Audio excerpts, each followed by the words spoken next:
என்னோட favourite shot from கன்னத்தில் முத்தமிட்டால் வந்து விடை கொடு எங்கள் நாடே பாட்டு எடுக்கிறப்போ எல்லாருமே பெருசா நடந்து போயிட்டு இருப்பாங்க. அப்போ வந்து ஒருத்தங்க மட்டும் நான் வரல, நான் இந்த ஊர்லயே இருந்துக்கிறேன்னு சொல்லிட்டு அந்த பெல் அடிச்சுக்கிட்டே இருப்பாங்க. பாம் வந்து விழும். மொத்த தமிழ் ஈழத்தோட அந்த உயிர் இழந்த மக்களையும் உடைமைகளை இழந்து கிளம்பின மக்களோட கதையும் வந்து அந்த ஒரு ஷாட்ல வந்து எனக்கு கன்வே பண்ணேன். என்னோட பர்சனல் ஃபேவரட் ஷாட் கன்னத்தில் முத்தமிட்டால் அது. உங்களுக்கு இது? எனக்கு அந்த படம் ஷார்ட் பை ஷார்ட் இன்னும் மனப்பாடமா இருக்கும், ஞாபகமா இருக்கும். நீங்க ஒரு படம் அசிஸ்டன்ட் டைரக்டரா ஒர்க் பண்ணீங்கன்னா உங்களுக்கு புரியும். By every shot you will remember. Plus அந்த in those days we shot on film. And அந்த படத்தோட ரிசர்ச் முக்கியமா நான் தான் ஒர்க் பண்ணேன் சாரோட. So I studied a lot about the war, about I spent a lot of time in the refugee camps. Gumadipundiya இருக்கட்டும், even the Chennai camps. Met lots of people, took lots of documents. I collected visual research, satellite footage. I got it from Reuters in Singapore.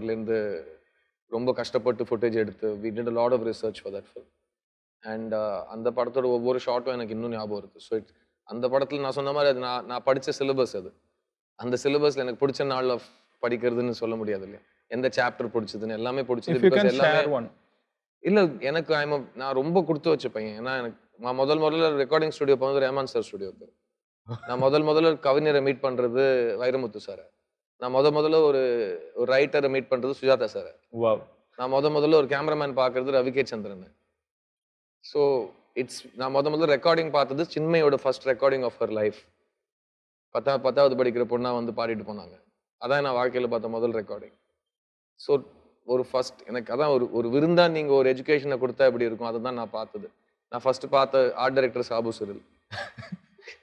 So அது எல்லாமே அந்த படத்தில் எதுவுமே எனக்கு எல்லா ப்ரொஃபஸரும் எனக்கு முக்கியம், எல்லா பாடமும் முக்கியம்.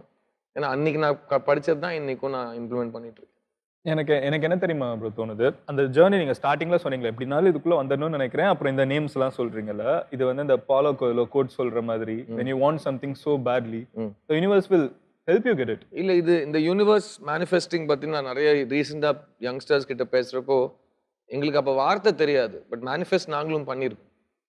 நம்ம என் ஜென்ரேஷன்ல விஷன் போர்டு சொல்லுவாங்க. ஒரு சார்ட் போர்டு மேல உங்களுக்கு என்னெல்லாம் பிடிக்குமோ அதெல்லாம் மேக்சின்ல கட் பண்ணி ஒட்டி வச்சுட்டு ஒரு நாள் அதில் வந்து ஸ்பேஸ் இருக்கலாம், ஃபில்ம் இருக்கலாம், எது வேணாம். ஸோ எல்லாமே சினிமா அண்ட் மியூசிக் இது ரெண்டு தான் என்னோட ஒப்சஷன். ஸோ சினிமாவுக்கு வரதுக்கு முன்னே நான் அப்பவும் பாடுவேன். நான் use to play in a band. நான் மியூசிஷியனாக ஆவேனா, நான் சினிமா ஃபில்ம் மேக்கர் ஆவேனா அப்படிங்கிற டவுட்டில் தான் நான் இருந்தேன். சரி, ஒன்று பண்ணால் இன்னொன்று பண்ண முடியாதுன்னு சொல்லிட்டு கம்ப்ளீட்டாக டைரெக்ஷனில் ஃபோக்கஸ் பண்ணிட்டு தான் வந்தேன். அந்த டைமில் நான் மியூசிக் கூட பண்ணுவேன், ஆனால் சத்தியமாக நடிக்க மாட்டேன்னு சொல்லிட்டு வந்தேன். ஏன்னா நான் தியேட்டர் பண்ணியிருக்கேன் டெல்லியில் அதுக்கு முன்னாடி. அப்போ நிறைய நடிச்சிருக்கேன். அப்போ என் ஃப்ரெண்ட்ஸ்லாம் சொல்லுவாங்க, நீ சினிமாவில் போய் நான் என்ன பண்ண போறேன்னா டைரக்ட் பண்ண போறேன். ஏன் நீங்கள் பெரிய நடிகனா பேர் வாங்கியிருக்கேன், நிறைய அவார்ட்லாம் வாங்குவேன் நான் டெல்லியில். ஸோ நீ நடிகன் தான் ஆவேனா, அதெல்லாம் உங்களுக்கு என்னை பற்றி தெரியாது, நான் ஒரு வாட்டி டிசைட் பண்ணிட்டேன்னாங்கிற மாதிரிலாம் டைலாக்லாம் விட்டுட்டு அவங்களும் சொன்னாங்க, சரி பெட்டு வைப்போமா, நீ கன்ஃபார்மாக நடிகன் ஆவேன்னு, சரி வச்சுடுறா அப்படின்னு சொல்லிட்டு 2 வருஷத்துக்குள்ள அந்த பெட்டை தோத்துட்டேன். And what changed? Life. Distraction. This is a 23-year distraction for me.